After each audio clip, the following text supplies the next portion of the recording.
Steven Spielberg présente Retour vers le futur, un film de Robert Zemeckis. Marty mène une existence banale. Aucun McFly n'a jamais laissé la moindre trace dans toute l'histoire de Hill Valley. Mais Doc Brown va changer tout ça. Vous dites que vous avez fabriqué une machine à voyager dans le temps à partir d'une DeLorean ? Il fait faire à Marty un bond de 30 ans dans le passé. Ça marche! Je dois rêver, c'est pas possible. Il fait la Au connaissance chocolat! de son futur père. Mais c'est un voyeur. Et il plaît beaucoup à sa mère. Il est absolument sensace. Il faut qu'il rende ses parents amoureux l'un de l'autre. Bon sang, Doc, je suis même pas né. Et il n'y a que Doc Brown qui puisse l'aider à retourner vers le futur. Bonsoir et bienvenue pour cette nouvelle émission de Grand Écran. Et comme vous avez pu l'entendre au début avec cette petite bande-annonce de Retour vers le futur, on va parler non pas de cette trilogie en elle-même, mais on va bien parler de la boîte de production qui est derrière, et pas seulement du personnage comme on a pu l'entendre au départ avec le Steven Spielberg présente, mais bien évidemment on va parler de Amblin, bien évidemment.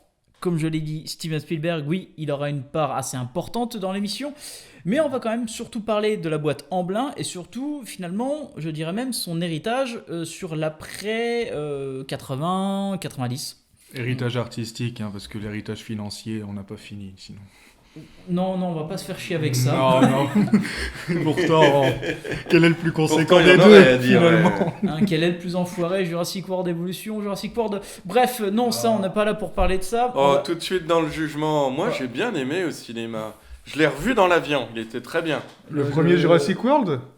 Oui, voilà. Colin Trevorrow. J'ai préféré, Le tu meilleur. vois, j'ai préféré encore, tu vois, le 2 Bayona quand ça se déroule dans le château. Au moins, il y avait un côté gothique qui marchait bien, contrairement au reste du film. Oui, Et mais du c'est ce premier. que DreamWorks aime aussi bien faire. Il s'est, entre guillemets, autoplagié.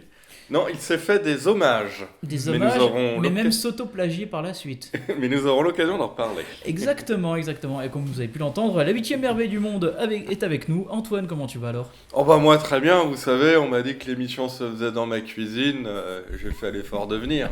Vous pensez bien. Prochaine Oui. fois, c'est dans ta chambre. Je ferai même pas l'effort de venir, alors c'est parfait. On viendra à toi. Antoine s'est réveillé 30 minutes plus tôt. Et on a également... Oui, il est avec nous- 8h du matin. Hein. Oui, Oui, bien sûr. à Los Angeles, peut-être. Mais voilà. Et on a également Sébastien avec nous. Comment tu vas, Sébastien ? Bah écoutez, ça va très bien. Hein. Il fait beau. On va bientôt pouvoir retourner au cinéma. Ça fait bien plaisir.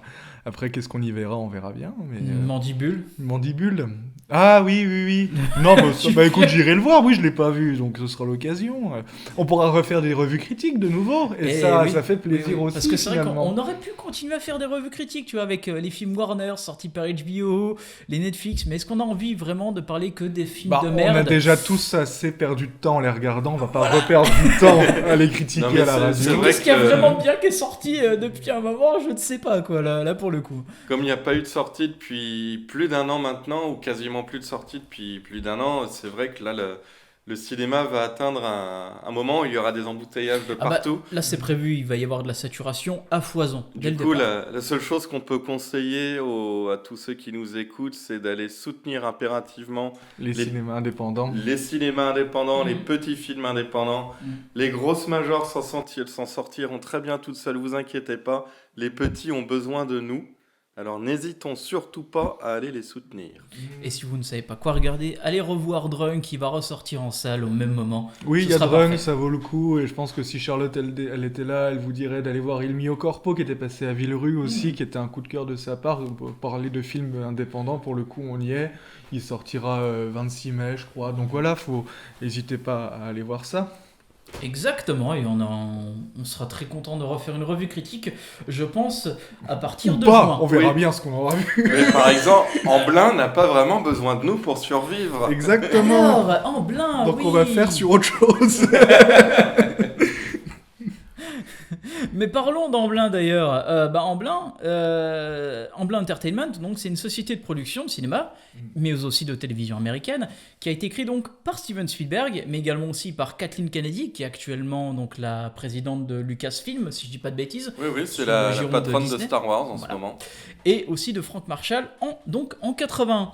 Donc vraiment, on est dans les années 80, c'est là où Spielberg commençait à avoir une belle aura parce qu'il avait sorti notamment Les Dents de la Mer et il allait sortir E.T. Donc E.T. va être la première production en blanc et ça va être forcément le logo de la marque. Ça va être la confirmation d'une nouvelle ère à Hollywood aussi, hein, du coup. Enfin, on est passé, ça y est, la nouvelle vague américaine commence à se faire un peu plus petite. On reprend sur des systèmes de production plus imposants, en grande partie grâce à Monsieur Spielberg d'ailleurs, comme tu dis, avec Les Dents de la Mer. Et du coup, Amblin est une continuité de ça, avec une boîte de production qui va repartir sur du divertissement et des choses comme ça. C'est la culture pop à son paroxysme, où ce sont des gamins, des passionnés qui sont arrivés au pouvoir et qui se sont dit on va faire du pognon avec notre passion. Et puis avec E.T. l'extraterrestre, ça a parfaitement bien marché. Le film a battu tous les records d'entrées, de bénéfices, de recettes, de tout ce que vous voulez.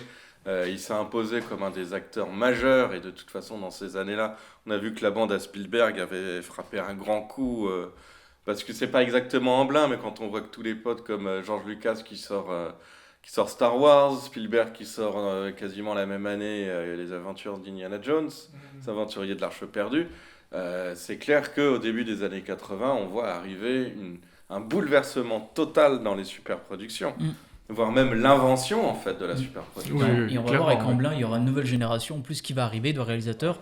Et ce qui est assez marrant avec Amblin déjà, c'est que le nom en fait Amblin vient en fait d'un court-métrage de Steven Spielberg, qui est un film un petit peu road movie de 25 minutes, qui est très visuel, donc très marquant pour le coup, qui n'a pas vraiment une vraie histoire, c'est vraiment un film qui tient un moment de vie en fait en particulier sur deux personnages. Et finalement, ça montrait plus ou moins, c'est un petit cas d'école en fait ce court-métrage, je trouve, hein, il est pas impressionnant, il a rien de pour montrer quelque chose d'intéressant, mais ça a permis à Spielberg d'avoir les portes ouvertes dans les grosses productions, notamment chez Universal. Et c'est toujours intéressant parce qu'en fait, le siège de la compagnie, en fait, c'est une immense hacienda mexicaine qui est située à Universal City. Amblin. Donc Amblin a toujours été proche de Universal et c'est pas pour rien que les productions Spielberg de l'époque en plus c'est corrélé avec Universal. On le voit notamment avec les Jurassic Park et compagnie. Les Indiana Jones aussi, c'est Universal.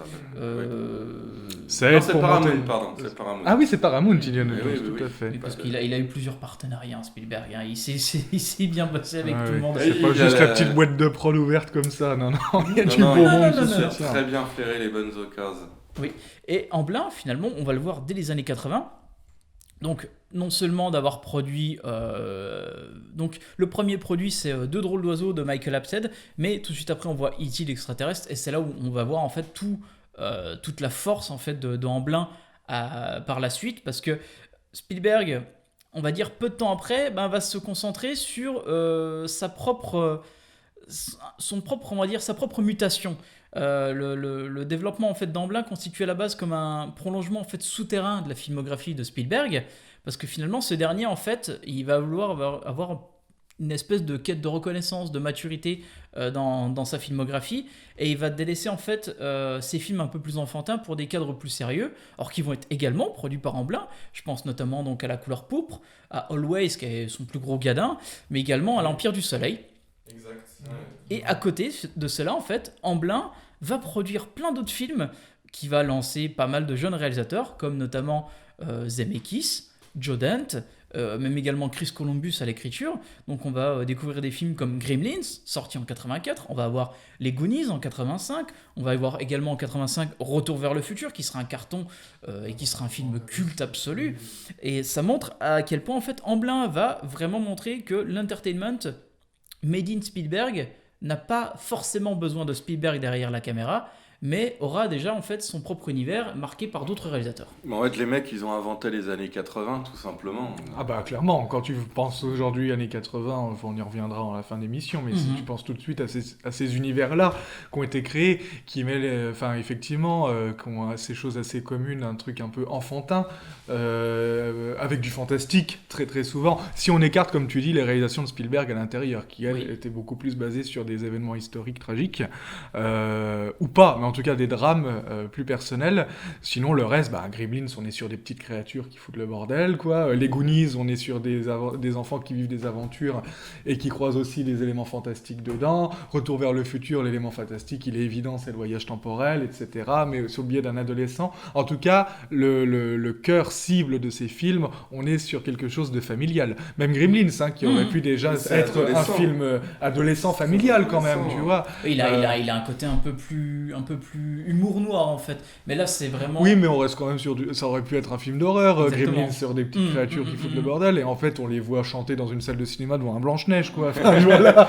Mais et malgré cet humour presque potache, on a quand même l'impression que ces types-là, ils ont pris au sérieux leur passion pour les conneries de l'enfance. C'est ça aussi la marque de Amblin, c'est de se dire, ouais, on va mettre des petites bestioles, mais on va y aller à fond, on va pas... Enfin, ils ont aucun mépris pour ce genre d'effet spécial, ils ont aucun mépris pour ce genre d'histoire. Et c'est beau, quelque part. C'est ce qui fait qu'on a tous été touchés, bouleversés par ce film. Je pense le leitmotiv de Amblin, c'est qu'il se veut... Enfin, la boîte, en fait, en elle-même, ça se veut comme une usine à rêves. Oui. Avec vraiment des œuvres palpitantes, naïves, mais décomplexées. Et puis, avec chacun son héritage. Je veux dire, Judd Dent, on est sur un héritage de série B et cinéma d'épouvante. Spielberg, on a plus un héritage de cinéma classique américain, de films d'aventure ou à la Capra, exactement. Et en tout cas, chacun ayant ramené son héritage et ses références, et on peut pas dire que Spielberg a envie d'imposer une référence, en tout cas, dans les cinéastes qu'il va prendre. C'est un style particulier. Voilà. C'est totalement ça, parce que finalement, revenons sur ces réalisateurs. Alors Spielberg, en fait, il devient finalement avec Amblin le producteur de films qui, entre gros guillemets, souhaiterait voir en tant que spectateur, en fait. On le voit, et finalement, il lance plusieurs grands talents, donc avec des budgets assez conséquents quand même pour l'époque. Donc on pense à Zemeckis, on pense à Judd Dent, mais loin d'être un producteur omnipotent, en fait, Spielberg va quand même laisser aux réalisateurs le soin d'insuffler leur propre personnalité dans ses œuvres. Quand on pense à Zemeckis, on pense forcément à Retour vers le futur, mais à travers tous ces différents films, dans sa filmographie, je pense, notamment au début, c'est des structures assez alambiquées, il y a une expérimentation visuelle très, très marquante. Chez Zemeckis, dans les premiers, on voit quand même quelques premiers effets numériques qui étaient très rares encore pour l'époque. Il y a des jouets, il y a la manière dont la voiture remonte dans le temps, il y a aussi comment deux acteurs apparaissent à l'écran simultanément aussi, qui refera avec Forrest Gump d'ailleurs, dans le coin. Enfin, même, ça va plus loin, puisqu'il reprend ces acteurs de fiction, il les met dans des images d'archives. Mais voilà, il y a vraiment ces éléments visuels qui sont aussi testés. Mais Judd Dent, c'est pareil, on est sur des fantastiques de la SF où ça se permet d'aller ailleurs. Va plus loin, parce que lui, il a une influence, comme tu l'as dit auparavant, série B, il a une influence qui est tirée du cartoon, et surtout, c'est un humour corrosif, en fait. Il a un humour très corrosif, il a un humour à la fois noir, mais corrosif dans l'ensemble on va critiquer quand même la société qui nous entoure, on va critiquer le monde de l'entreprise, on va critiquer finalement l'establishment américain. C'est très présent chez Judd Dent, et on le voit finalement dans ses premiers films, également chez Amblin, en fait. C'est vrai, quand tu regardes par exemple Gremlins, c'est le film de Noël qui passe son temps à dézinguer Noël. Clairement. C'est ça, la grosse patte qu'est-ce de que c'est les Amblin, Gremlins sinon une bande d'anarchistes, quoi, tu vois, vraiment, et toi tu prends du plaisir à regarder faire leur bazar complet. Mais c'est peut-être ça qui différencie aussi Amblin d'un Disney, par exemple, dans le côté production de divertissement familial, tu vois, où Disney, on retrouve des choses il n'y aurait pas un humour corrosif de Judd Dent chez Disney. Les années 80, c'est aussi une des plus mauvaises périodes de Disney. Oui, tout à fait. Là, ils ont plus d'idées, c'était l'époque où ils n'ont pas réussi à se renouveler. C'était l'époque où Tron devait plus ou moins être un peu le nouvel étendard de chez Disney. Ça s'est cassé la gueule. Ils n'arrivaient pas du tout à renouveler en fait leur licence, et les meilleurs chiffres d'affaires qu'ils avaient, c'était les ressorties des vieux dessins animés, quoi. Bien sûr, ouais. Et d'ailleurs, oui, puis c'est juste entre parenthèses, mais aussi concurrencé par l'arrivée de Don Bluth. Que j'allais bien évidemment relancer là-dessus, parce que Don Bluth, les premiers Don Bluth ont été produits par Amblin. Amblin, ouais, voilà, Spielberg. donc avec Fievel, le petit dinosaure, c'est des productions Amblin aussi également, quoi. Et d'ailleurs, quand on va dans Fievel, on voit parce que l'histoire de Fievel, c'est des petites souris qui sont obligées de fuir des pogroms de Russie. Donc on retrouve aussi. On est en 86. On est en 86, et Spielberg avait envie de produire cette histoire qui lui rappelait celle de son grand-père. Et notamment quand on voit Fievel arriver, enfin, il se passe une catastrophe, il tombe du bateau, il arrive in extremis à rejoindre le port de New York, et on voit la petite souris traîner toute pauvre, elle a faim, elle est misérable, elle a froid. Et qu'est-ce qu'elle voit dans la rue? Elle voit une petite chaleur, elle va à la fenêtre et elle regarde des enfants apprendre à lire et à écrire. Et cette anecdote est directement tirée des souvenirs du grand-père de Spielberg, à qui il est arrivé exactement la même chose quand il est arrivé aux États-Unis. Et c'est vrai que ce côté très noir du dessin animé qui a concurrencé Disney est devenu une des pattes de la version animation de Amblin. Bah, c'est vrai que chez Amblin, notamment avec Don Bluth, ces premiers films donc avaient un aspect aussi sombre, plus froid, plus réaliste aussi. Dans Le Petit Dinosaure, donc l'histoire du début où il se fait donc sa famille se fait dézinguer. Sa mère meurt à cause de l'attaque du tyrannosaure et du tremblement de terre, combo gagnant. Le combo doublement gagnant. Ouais, peu de chance, ouais, clairement. Mais ce que je trouve assez formidable, il y a deux choses avec Le Petit Dinosaure et La Vallée des Merveilles. C'est effectivement d'une part ce côté très sombre, le gamin voit sa mère encore traumatisé dans ses yeux. Mais bien sûr que je suis traumatisé, c'est le plus grand dessin animé de tous les temps. C'est un des meilleurs, il est magnifique ce film, il est absolument incroyable. Mais c'est vrai que ce côté sombre est très poignant, il n'y a aucun moment où tu as vraiment envie de rire avec eux, tu es pris dans cette aventure, et c'est accompagné avec des couleurs très magnifiques, très vives, très sombres, des nuances subtiles qui rendent le film assez incroyable, bouleversant, et aussi d'autre part parce que Spielberg a fait Le Petit Dinosaure et La Vallée des Merveilles, parce que ça faisait quand même pas mal de temps qu'il avait envie de faire un film sur les dinosaures, et il s'est dit je vais d'abord produire un dessin animé qui va pas coûter trop cher, on verra si le public est réceptif. Le public a été réceptif, dans ce cas-là il est allé voir Crichton, il lui a dit viens, tu fais un livre sur un parc à dinosaures, sur des dinosaures, tu fais ce que tu veux.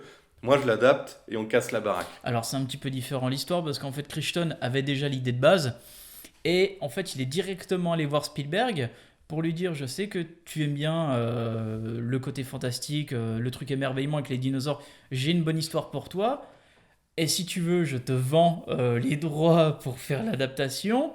Et si tu veux, je peux te les donner plus facilement si tu me produis une série que je suis en train d'écrire qui s'appelle Urgence.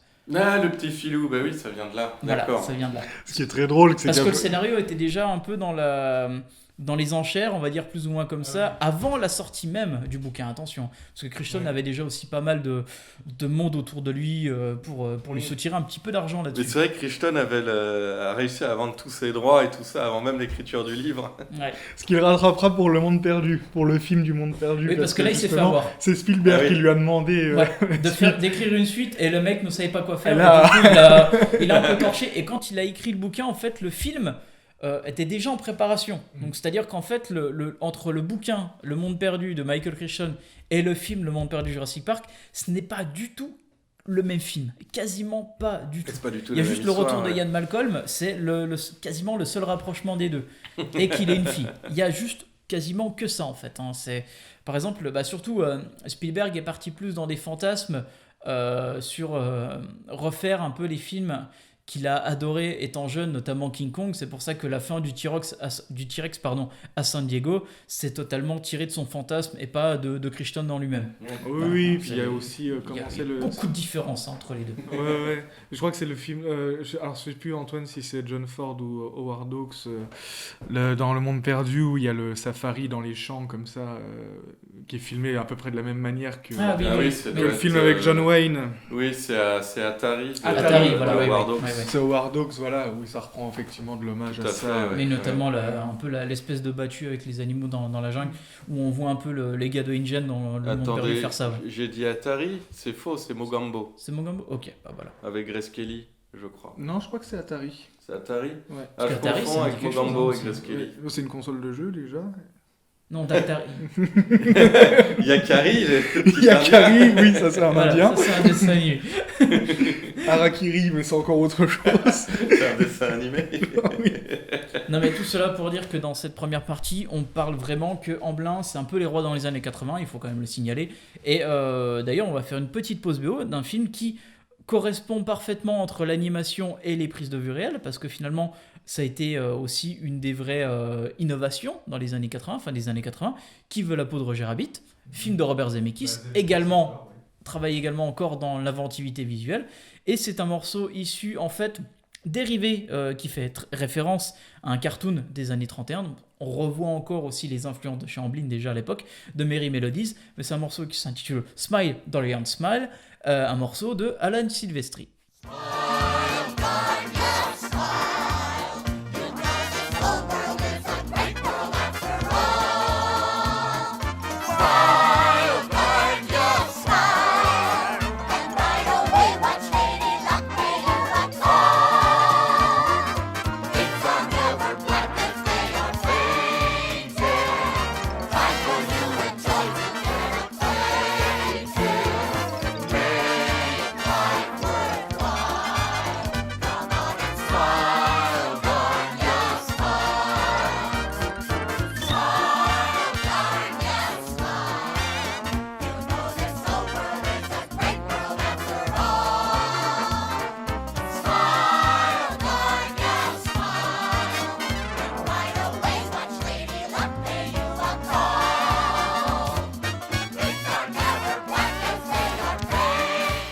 Et voilà, donc c'était un extrait issu du film Qui veut la peau de Roger Rabbit, un film qu'on a, je pense, vu tous jeunes.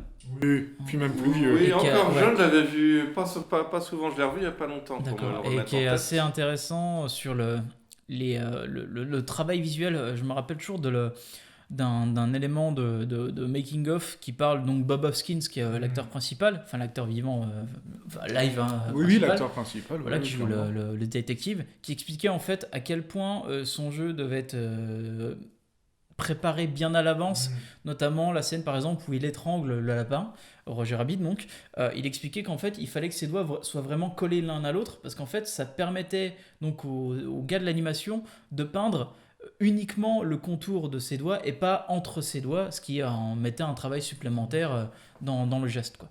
Oui, oui. Ouais, c'est impressionnant. Mais de toute façon, je trouve le travail est vraiment réussi dans le film. Et le travail de Bob Hoskins et de tous les comédiens live, c'est d'une orfèvrerie assez incroyable. Bah, justement pour pouvoir mettre des dessins dessus. Mais tu regardes le film, et à part quelques scènes où effectivement tu sens qu'il y a un petit décalage, mais sinon c'est du propre. Et encore une fois, une énorme nostalgie des années 40, 50 de la part de Amblin, comme quoi Les influences de l'âge d'or hollywoodien, en fait, elles Ils sont s'en encore, elles font sont pas. encore même marquantes, encore actuellement. On pense par exemple à Fincher avec son Manque, on pense avec même Alfonso Cuarón récemment avec Roma. Il y a aussi cet aspect-là, en fait, la grandeur des plans, la grandeur du cadre, la grandeur du panoramique, mais aussi la grandeur de certaines histoires, comme on peut le voir chez Amblin, qui revient un peu dans un espèce de retour aux sources. C'est-à-dire, il y a un peu un côté où on va éviter de parler de la réalité, de parler de la sombre réalité. On va montrer l'émerveillement plutôt qu'autre chose. On va essayer de faire revivre le spectateur, La récupération de la pop culture des Voilà. années 40 pour faire grossièrement. comme on peut le voir dans Retour vers le futur, dans les années 50. Bien sûr, oui. Mais cette magie, en fait, je dirais même cet équilibre en fait, entre le Spielberg rêveur, le Spielberg producteur rêveur et ses collaborateurs, va s'estomper quand même à partir des années 90. On le voit après Hook et Jurassic Park. Spielberg va se concentrer finalement sur des films encore plus sérieux et encore plus dramatiques, notamment La Liste de Schindler ou encore Amistad. Et finalement, ces films plus grand public à partir des années 2000 vont également avoir un ton encore plus sombre, que ce soit par l'écriture, que ce soit par la photographie. Je pense notamment donc à Intelligence Artificielle, à Minority Report ou encore à La Guerre des Mondes. Mais après, Spielberg le disait lui-même, ses propres films ont eu un ton plus sérieux, avec ce dur retour à la réalité, notamment avec le 11 septembre 2001 qu'il avait particulièrement marqué. Oui, c'est vrai, quand tu regardes La Guerre des Mondes... C'est flagrant. C'est flagrant, ouais. C'est vrai que t'as moins envie de rire, et tu te rends... Et tu vois bien la différence entre les années 80, qui étaient très enfantines, et les années de début 2000. 2000, ouais. Et même années 90, hein, c'est là où ils ont... la liste de Schindler, ça faisait des années aussi que Spielberg avait envie de raconter une histoire sur la Shoah. Et en plus, dans les années 80, on disait, de la part de Spielberg, non mais réaliser un film sur la Shoah, Spielberg, l'émerveillement, que va-t-il faire un film pareil ? Et je pense qu'en fait, il a attendu le bon moment pour le faire. C'est-à-dire commencer à faire déjà une petite filmographie où il montre qu'il peut faire des films beaucoup plus sérieux. Ouais, ouais. Alors qu'il avait déjà fait quand même ça un peu avant avec Sugarland Express et Duel, et même encore. Oui, mais ça reste du pulp quand même. Sugarland voilà, Express, Duel, c'est du film de série B un peu pulp. Oui, oui, voilà, où je confierais pas, en regardant Sugarland Express, je dirais pas, toi, tu vas faire un film sur la Shoah. Quoi. Oui, voilà, non, mais c'est pas. Quand tu ça regardes montrait qu'en Duel, fait, il avait ce côté tu dis déjà pas ça non plus. présent aussi quand même, donc. Mais il avait fait la couleur pourpre quand même Voilà. entre-temps avec Amistad, là où pour le coup il avait réussi à prouver qu'il était capable de prendre à bras le corps des sujets sérieux. Et donc, comme je le disais, finalement, Amblin, qui était à la base des productions très enfantines, très rêveurs, il y avait même par exemple l'histoire de Bigfoot et compagnie, c'est des films qu'on va pas parler, on va laisser ça de côté, mais Amblin se met également finalement aussi à produire d'autres œuvres un peu plus sérieuses sans être raccordé à Steven Spielberg. Les Nerfs à vif de Scorsese est une production Amblin, enfin une coproduction Amblin, Sur la route de Madison également.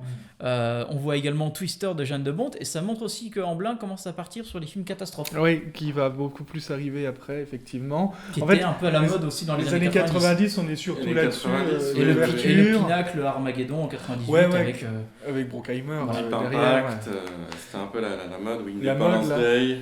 Deep Impact qui sera par DreamWorks, donc on en parlera juste après. Mais les années 90, on est surtout là, sur des suites d'un peu de ce qui marchait aussi, quoi. On a eu la Gremlins 2 qui arrive en début 90, il y a les Retours vers le futur 2 et 3 qui vont suivre aussi. Donc il y a ces choses-là qui sont mises en branle de franchise autour des succès qu'il y avait. Enfin, de franchise, je parle surtout pour Retour vers le futur, parce que les Gremlins, il n'y en a que 2 pour le coup. Mais effectivement, et après, en ouvrant à des réalisateurs qui sont déjà reconnus, hein, on parle de Clint Eastwood, qui très proche du classique américain, donc finalement c'est pas c'est pas si Et déconnant, Scorsese qui adapte un classique américain. et qui Enfin, adapte qui un un remake d'un classique américain, Les Nerfs à vif, donc on reste quand même dans une direction artistique assez similaire, ou en tout cas l'héritage qui reste dans les coins.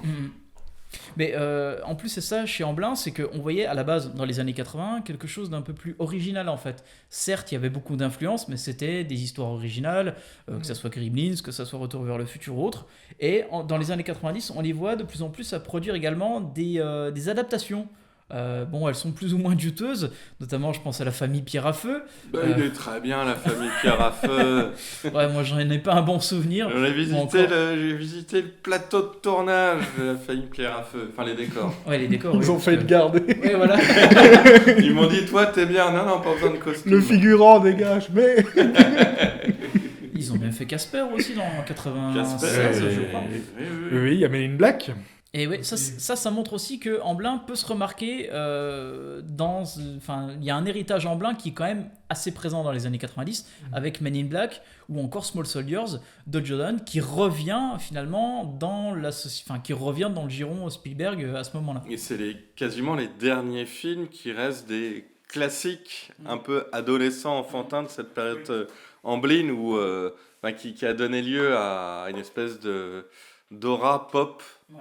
On voit, c'est vrai que Men in Black, c'est une façon très différente, dit-il évidemment, d'aborder les extraterrestres, mais ça reste dans une espèce d'esprit un peu enfant, un peu second degré, qui donnera lieu tout à une création d'univers, à une franchise. Où ils arrivent au moment où il y a un extraterrestre qui donne naissance, qui est en train d'accoucher, il y a tout ce moment-là où il y a ce côté très, très drôle, mais un peu pipi caca et compagnie.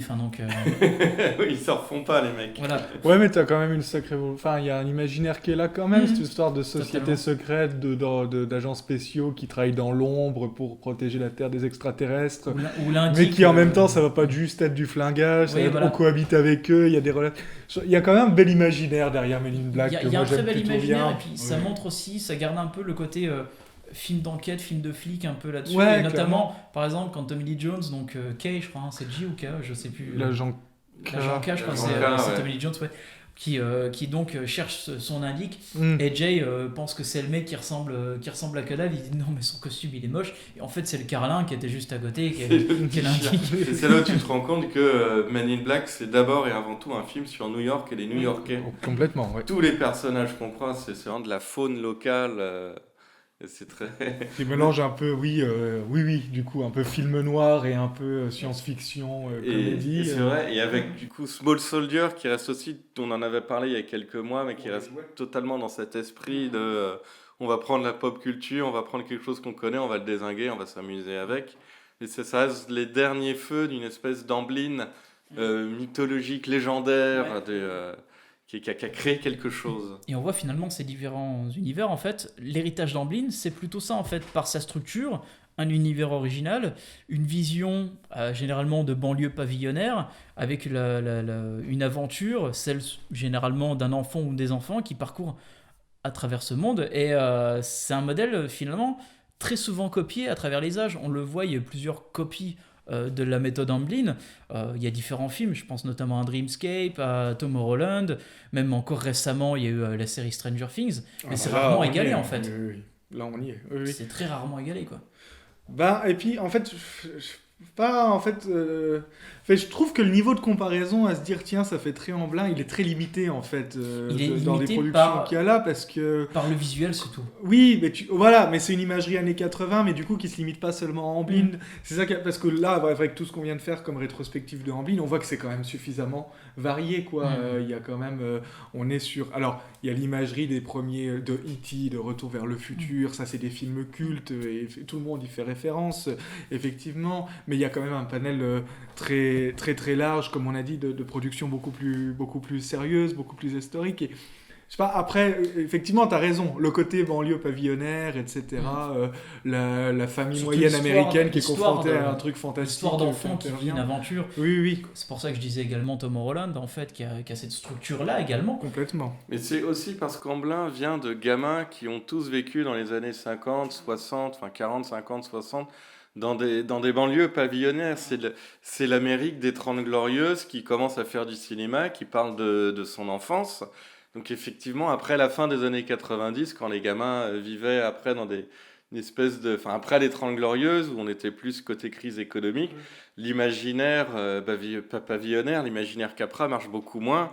C'est plus des gamins de plus pavillon, mais plus banlieue, mauvaise banlieue ou centre-ville. Il y a quelque chose qui se noircit, qui se ternit un petit peu. D'ailleurs, c'est drôle que tu dises ça. Il y a plus de naïveté, en fait, envers cette banlieue pavillonnaire. Parce que l'un des films de Spielberg se rapprochant plus de Capra, qui était le Terminal avec Tom Hanks, n'a pas vraiment marché, quoi. On est dans les années 2000. Ça a été un beat total. Hein. Il est entre Arrête-moi si tu peux et La Guerre des Mondes. Donc c'était, on va dire, comme il le dit en gros guillemets, son film pour lui et pas le film pour eux. Donc c'est les spectateurs. C'est vrai qu'il a ce côté un peu cheveux dans la soupe dans la filmographie. C'est déjà un décalage qui est présent. Et là, il a ce décalage présent, mais en fait, c'est un film qui n'a jamais réussi à trouver son public, en fait. Non, pourtant, il est très intéressant, mais il n'y a pas de touche. Les gens veulent retrouver cette touche de nostalgie de leur enfance qu'ils n'avaient pas. En tout cas, c'est pour ça que des années 2000, il y a un gros virage à 180 degrés sur la façon de produire des films à ce moment-là. Quand tu regardes Tomorrowland, c'est complètement déconnecté aussi. On se raccroche à rien, contrairement aux autres Amblins. Quand on va voir ce film, on comprend pas l'univers, on sait pas trop d'où viennent les... Il y a aussi la sauce du personnage, en fait, la façon dont on a envie de s'attacher à ce personnage n'existe plus, en fait. Elle a plus la même aura, en fait. On n'a plus ce même attachement qu'on peut avoir à d'autres personnages. Pardon. On n'a plus le même attachement qu'on avait à d'autres personnages. Récemment, j'ai vu également Inner Space de Joe Dante, où ça met en avant un personnage qui va recevoir une injection où donc le personnage de Dennis Quaid est dans son module à l'intérieur, donc il va se retrouver dans le corps de ce mec, et ce personnage-là, en fait, à la base, c'est un mec un peu chétif, un peu craintif, qui n'arrive pas à séduire les femmes, qui n'arrive pas à machin. Enfin, on comprend déjà que c'est le loser de base, en fait, qui va se développer par la suite, quoi, en fait. Mais parce que, en fait, on a déjà vu tellement de films dans ce genre-là, notre génération, qu'avant ça marchait bien, mais maintenant ça ne marche plus vraiment dans les années 2000-2010. Et c'est là où on voit aussi que Amblin a eu du mal à se renouveler et va se concentrer sur plein de leurs propres licences. Je parlais des Jurassic Park, donc il y a eu Jurassic Park 3, il y a eu Men in Black 2. Et là, ça marche. Il y a eu alors, ils ont également quand même produit Mémoire de nos pères et Lettres d'Iwo Jima, qui sont un peu l'exception qui confirme la règle chez Eastwood. Non, mais il reste proche d'Eastwood encore aujourd'hui, parce qu'il y a eu Au-delà, il y a celui aussi qui est dans le coin, voilà. Donc il reste assez proche de lui. Après, même encore aujourd'hui, là, c'est encore plus flagrant. Si tu regardes Amblin, on est surtout sur des films de Spielberg, en fait. Ça C'est s'ouvre plus quasiment tellement que ça, ouais. à d'autres cinéastes. Donc, c'est soit des Spielberg qui comportent leur lot d'histoires originales, Soit mais leur propre soit licence. leur propre licence. Jurassic World, on aura Indiana Jones 5 qui va arriver. Voilà, on est Mais après, à part pour les réalisateurs un peu originaux de l'époque, ils peuvent garder une certaine patte parce qu'ils ont un aura d'avoir eu des succès dans les années 80, qui a une certaine patte, qui garde les mêmes acteurs. On parlait de Tom Hanks qui revient assez régulièrement. Ils ont réussi à garder une certaine liberté, mais les petits jeunes qui arrivent, c'est plus des yes men qui sont là pour faire marcher, faire tourner la machine. Et il y a aussi une autre méthode, c'est que Spielberg donc, avait créé Amblin avec Kathleen Kennedy et donc Marshall, mais en 1994, il va également cofonder une autre entreprise, qui est DreamWorks, avec David Geffen et Jeffrey Katzenberg. C'est pour ça que c'est DreamWorks SKG, donc c'est SKG, donc c'est le tiré du nom des trois producteurs. Et là, ils veulent également développer un autre type de divertissement, donc c'est plus également dans l'aspect numérique. Après le succès de Jurassic Park, donc Spielberg va comprendre que le développement du cinéma, des le SFX numérique, c'est va l'avenir, partir, tout voilà. simplement. Et on voit donc ils vont balancer des grosses productions pour les nouvelles générations. Ça va être les Transformers, ça va être également aussi l'animation. Donc là, ils vont partir sur les Shrek, les Kung Fu Panda, les Dragons. Ils vont également coproduire avec le studio Hardman les Wallace et Gromit et autres. Donc ils vont garder un peu cet aspect aussi un petit peu traditionnel derrière. Mais ça va être une grosse entreprise en fait. On va avoir du mal en fait à trouver une ligne directrice chez DreamWorks. Oui, c'est vrai que Contrairement à DreamWorks, Amblin, c'est de la prospection. Quelle franchise fonctionne, quel studio fonctionne. Ouais. Pendant un temps, ils sont associés avec Disney pour la distribution aussi. Donc comme ils bouffent à tous les râteliers, mais c'est pas. Après, c'est un business plan comme un autre. Mais c'est un schéma qui ressemble beaucoup plus à une entreprise, entre guillemets, sans âme, par exemple, à un Don Bluth des années 80 qui allait chercher des petits studios en Irlande pour garder la main, avoir une patte, un style, quelque chose qui puisse, on va le dire parce qu'on est français, mais avoir un petit côté auteur. Alors qu'à partir des Shrek, même s'ils ont tous leurs qualités, les Shrek, les dragons, ils ont tous quelque chose d'assez intéressant.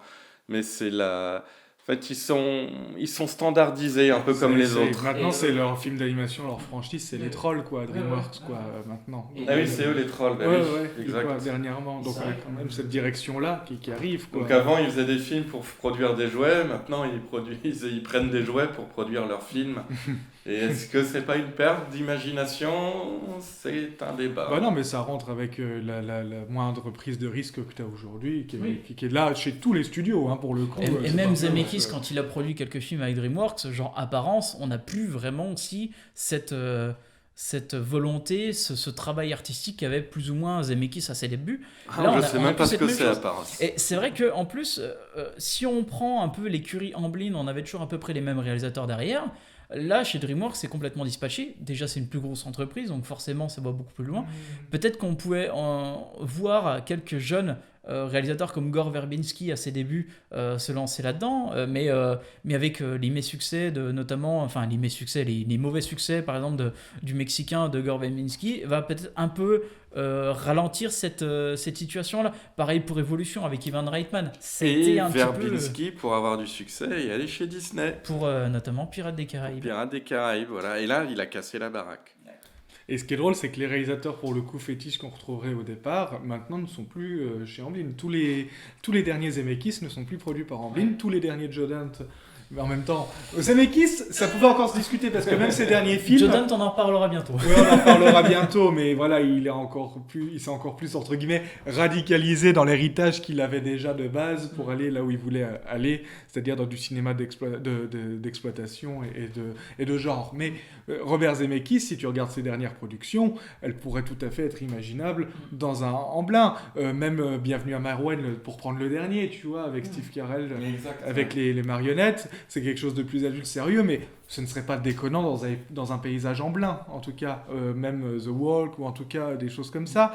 Et non, il s'est séparé. Et là, on retrouve, encore une fois, des suites, et même les nouveaux cinéastes, il y a que 2 nouveaux cinéastes, j'enlève Colin Trevorrow parce que ça reste dans le Jurassic World, mais ils ont produit True Grit des frères Coen. Exactement. Sauf que True Grit, qu'est-ce que c'est ? C'est un remake d'un classique américain qui était déjà avec John Wayne aussi. Donc voilà, on est sur un cercle qui se referme de plus en plus chez Amblin et c'est pas forcément un reproche. Je peux comprendre que Spielberg a envie de garder aussi pour pouvoir produire ses films comme il le veut et également. Surtout, je pense que Amblin, il s'est permis peut-être cette folie dans les années 80 de lancer cette jeune génération, mais qui n'a plus besoin de lui après aussi. Non, clairement. Et puis je pense qu'il se concentre sur Amblin pour continuer à produire des franchises pour ramasser de l'argent. Ouais. Mais en attendant, ça lui permet de faire une année Ready Player One et l'autre année Pentagon Papers avec Tom Hanks, de continuer à mêler divertissement familial et film historique beaucoup plus sérieux. Spielberg, quasiment une fois sur 2, c'est le film gros budget. Ça a toujours été sa ligne directrice, on va dire, depuis le milieu des années 80, quand il voulait vraiment montrer qu'il n'était pas qu'un réalisateur de divertissement, qu'il pouvait faire autre chose. Mais là, c'est un film sur 2, clairement. Il y a Cheval de guerre, t'as Lincoln, puis après... Et il l'a toujours fait. Il retourne sur la production de Jurassic World. 94 est quand même sorti la même année, Jurassic Park et La Liste de Schindler.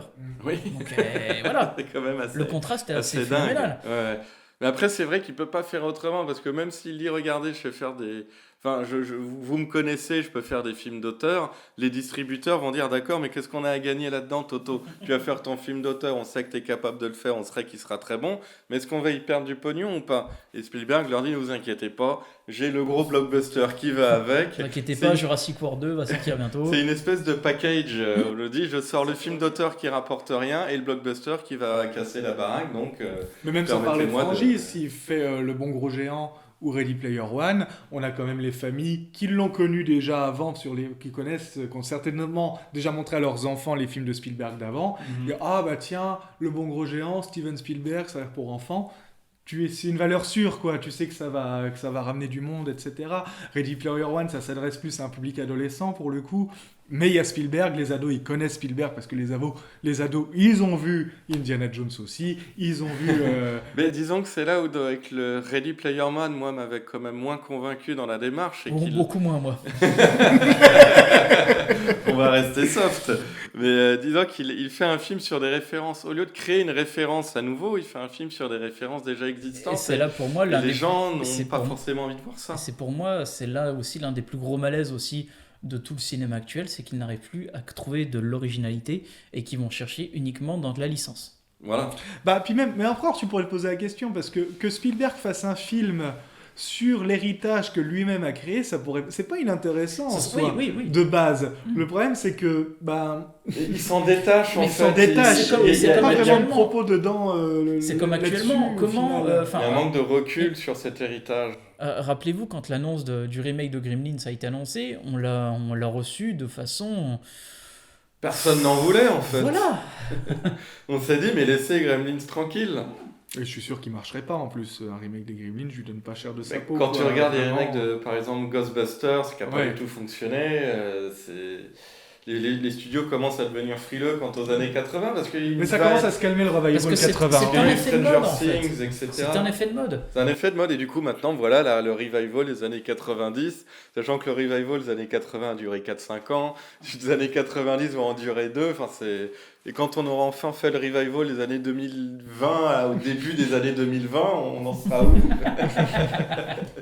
On recommencera. On recommencera l'arrivée en gare. de la Chiota. La Chiota. Ouais, le revival 1890, par ceux qui l'ont connu, bien sûr. Oui, exactement. C'est là où je trouve un petit peu dommage de la part d'Amblin de se dire on va surtout capitaliser sur ces époques. Parce que Amblin, c'est toujours des films pas d'époque, mais qui capitalisent sur les époques. Les années 80, les années 90, enfin, ils ont tous dit on a le business de la nostalgie, on va y aller à fond. Ils sont enfermés dans la pop culture qu'ils ont eux-mêmes créée, quoi. Voilà, ce qui est très paradoxal, et ils n'arrivent pas à s'en débarrasser. Là. C'est pour ça que moi, Ready Player One est un cas d'école. C'est Là-dessus. possible. Oui, oui, oui. Pour le coup, donc en termes de revival, on va faire une petite pause BO, le morceau Men in Black. Bah, j'ai choisi celui de Will Smith parce que voilà quoi. Ah, mais bien sûr.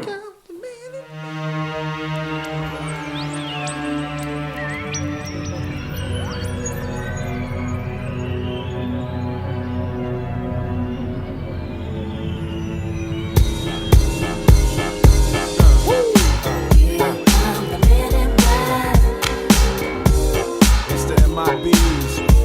Here come the MIBs. Here come the men in black. They won't let you remember. Nah, nah, nah. The good guys dress in black. Remember that, just in case we ever face to face and make contact. The title held by me, MIB, means what you think you saw, you did not see. So don't blink, be what was dead is now gone. Black suit with the black Ray-Bans on. Walk in shadow, move in silence. Guard against extraterrestrial violence. But yo, we ain't on no government list. We straight don't exist, no names and no fingerprints. Saw something strange, watch your back. Cause you never quite know where the MIBs is at. And Here come the men in black. Galaxy defenders. Here come the men in black. They won't let you remember. now, from the deepest of the darkest of night, on the horizon, bright light into sight, tight camera zoom on the impending doom. But then like boom, black suits fill the room up with the quickness, talk with the witnesses, hypnotizer, neuralizer, vivid memories turn to fantasies. Ain't no MIBs, can I please? Do what we say, that's the way we kick it, you know what I mean? Or see a noisy cricket get wicked on you. We're your first, last, and only line of defense against the worst scum of the universe. So don't fear us, cheer us, if you ever get near us. Don't jeer us, we're the fearless. MIBs freezing up all the flag. What that stand for? Men in black, and The men in black.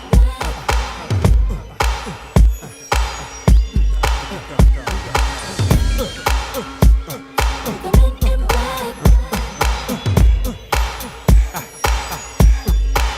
let me see you just bounce it with me, just bounce with me, just bounce it with me. Come on, let me see you just slide with me, just slide with me, just slide with me. Come on, let me see you take a walk with me, just walk it with me, take a walk with me. Come on, and make your neck work. Et voilà, donc c'était un extrait issu du film Men in Black. Enfin, extrait, c'est plutôt le morceau du générique de fin qui servait de featurette en fait pour le film. Dans le package. Voilà, Package. le- Un film acheté, une BO offerte, une chanson offerte. Voilà, c'est ça. Enfin non, tu achètes le vinyle en sortant, mais bon, bref. T'achètes le single. Le CD, oui, c'était en Le CD, single, hein, cassette. attention. oui. Ouais, je crois que ça se retrouvait dans l'album de Will Smith qui avait sorti après. Mais bref, on n'est pas là pour parler totalement de Will Smith. On va faire un petit tour de table pour terminer l'émission.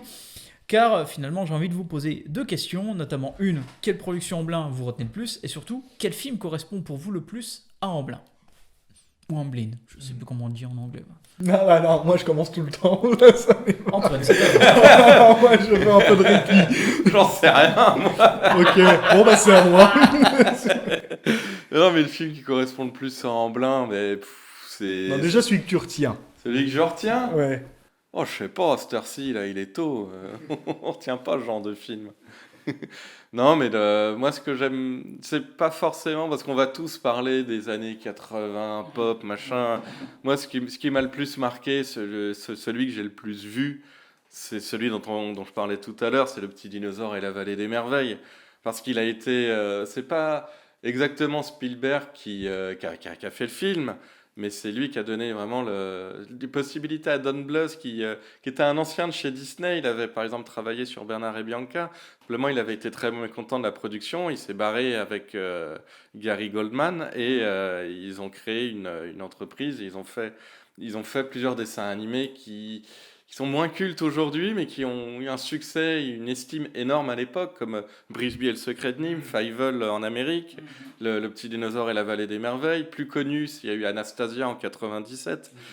C'est le plus connu. Et ils ont une patte, enfin, surtout les premiers, ils ont une patte, une couleur, un moment dans l'histoire du cinéma qui est unique, qui est absolument unique. Et si effectivement, moi je vais retenir ça, c'est ces dessins animés très sombres, extrêmement sombres, très beaux, très, très sombres, très subtils, très, très symboliques, non seulement d'une époque, mais d'une production cinématographique et de l'animation qu'on retrouve plus, mais pas Singulière, assez singulière. très singulière, pas dans le sens réactionnaire, mais dans un sens, bah voilà, c'était une époque. C'était une époque, ouais, clairement. Et c'est ce qui est très beau là-dessus. Et voilà, moi, je retiendrai les productions de Don Bluth qui ont été aidées, parce Brisby, il l'a fait sans Spielberg, je crois. Et après, pour, par exemple, Fievel, c'est Spielberg qui est venu, Amblin, qui est venu pareil pour l'aider, le petit donner de dinosaure. l'argent. Et effectivement, pour moi, ça a été extrêmement important d'avoir fait ça. Je sais plus si Anastasia c'est DreamWorks pour le coup, ou c'était pas Amblin, je crois. C'est possible. En tout cas, c'est Je plus... pose une cale comme ça. Parce que Dans la tête de tout le monde, c'est dans- Disney, dans mais le c'est Bluth, pas ça- ça. Ah oui, non. Non, mais c'est Ah, peut-être pas ça. dans la tête de tout le monde, c'est un Disney, mais c'est faux. Ce n'est absolument Non, c'est pas un Disney. Mais je sais plus Mais quelle il a boîte fait, est derrière. parce qu'en fait, Don Bluth il a fait Mon chien Charlie, là. Ah, Charlie. Oui, Il a fait Charlie. Charlie, C'était pour la Fox. qui a moins Anastasia. marché. Voilà. Et ensuite, il a fait Pousselina, qui a encore moins marché, et qui effectivement n'est pas extraordinaire.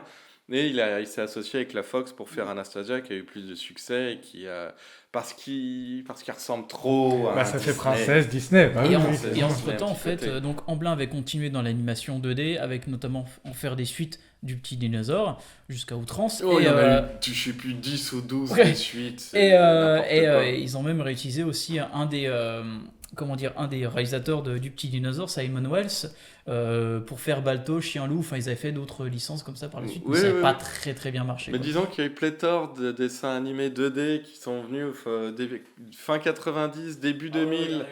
Mais il y a eu comme une espèce de dernier hurlement de la 2D avant Il y avait un peu de ça. Ouais. d'être complètement bouffé par Bouffé par l'animation la- SFX. Bouffé par la 3D, l'animation SFX, par Disney et aussi DreamWorks, qui avait commencé avec notamment Fourmise en Oui, 98. parce que c'est vrai qu'à part Pixar, Disney, bon, c'est vraiment, ça n'a rien à voir avec notre sujet, mais c'est vrai que Disney était en perdition absolue au début des années C'était la 2000. catastrophe Total. pour eux. ouais, Et ouais. ils voulaient faire de la 2D et ils se sont rendus compte que les gens ne faisaient que autre Oh chose. là là. Seb, t'arrives pas à trouver Je rêve d'une Uchronie où vraiment Disney se casse la gueule. Là. Pardon, j'étais dans mon imaginaire. C'était C'est mon c'était fantasme beau. aussi. Oh là là, mon dieu. Non, on va encore passer pour des vieux cons, c'est pas grave. Non, c'est Disney qui Non, passe c'est pour les Disney, vieux. c'est Des jeunes vrai. cons. Des jeunes cons. Bref, un que je retiendrai, mais je crois que j'ai envie de remettre en avant, parce que faut en parler, de La Guerre des Mondes, le Spielberg. Parce que pour le coup, je l'ai revu encore il y a pas très longtemps, celui-là. Et c'est très... Et j'ai encore été assez abasourdi par le ton du film en le voyant, en me disant, tiens, mais c'est de la SF, c'est Spielberg, tu t'attends à tout sauf regarder ça, quoi. Et même en le revoyant, en sachant ce qui se passe, t'es vraiment happé par le côté sombre du film tout le temps. Il n'y a pas une blague, et même, non, il y a des blagues qui sont au début entre le père et le fils, mais elles sont profondément tragiques, en fait, qu'ils sur se leur comprennent relation à eux, et ils se comprennent pas. Et après, une fois que les extraterrestres arrivent, ah, mais là, c'est assommant, quoi, vraiment, il n'y a pas une lueur d'espoir. Alors, il y a la fin qui fait beaucoup parler sur comment le film se raccroche à la branche, sans mauvais jeu de mots sur ceux qui la connaissent, à la branche de l'optimisme. Moi, je trouve qu'elle fait sens, la fin, mais ça n'enlève absolument pas le côté suffocant de tout le film. Et effectivement, on parlait de films qui ont été vraiment influencés par le post-11 septembre et tout le drame qui va après, et les conditions même,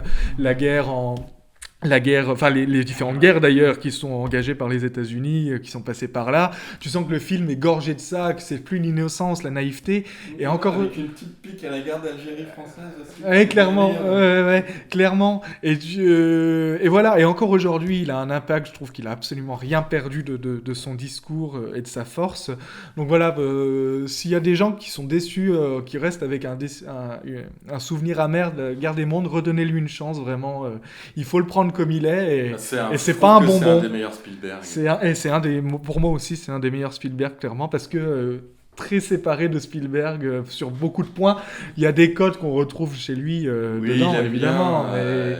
Il aime bien reprendre la scène de la cuisine de Jurassic Park Oui. avec l'extraterrestre, mais il y a la je trouve famille qu'il va- dysfonctionnelle, etc. En fait, t'as tout ça qui retrouve. Mais je trouve que ce qui est très bien aussi, par exemple, dans cette scène, c'est qu'il allait plus loin que Jurassic Park. Il a gommé certains défauts où tu te rends compte que il voulait faire en sorte que les vélociraptors se reconnaissent dans le reflet, ce qui marche pas du tout. On a surtout gardé l'efficacité de la scène, alors que là, dans La Guerre des Mondes, quand on voit que l'œil extraterrestre se balade balade un petit peu partout, tombe sur son propre miroir, se regarde son propre œil dans le miroir, et qu'est-ce qu'il y a de l'autre côté du miroir ? Les hommes, êtres humains qui se cachent.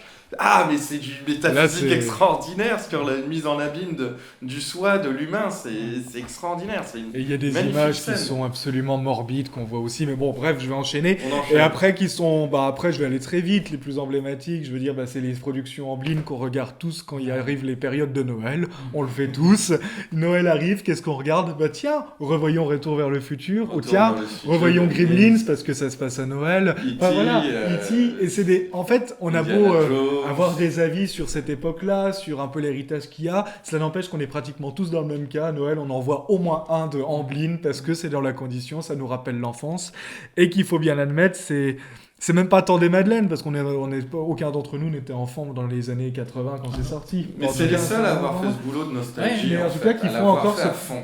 Et qui marche encore. Je suis par-dessus tout dans le même sens. Hein. C'est pour ma part, si je dois retenir aussi les productions qui représentent le plus Amblin, c'est Retour vers le futur ou encore Gremlins. C'est-à-dire attacher vraiment une histoire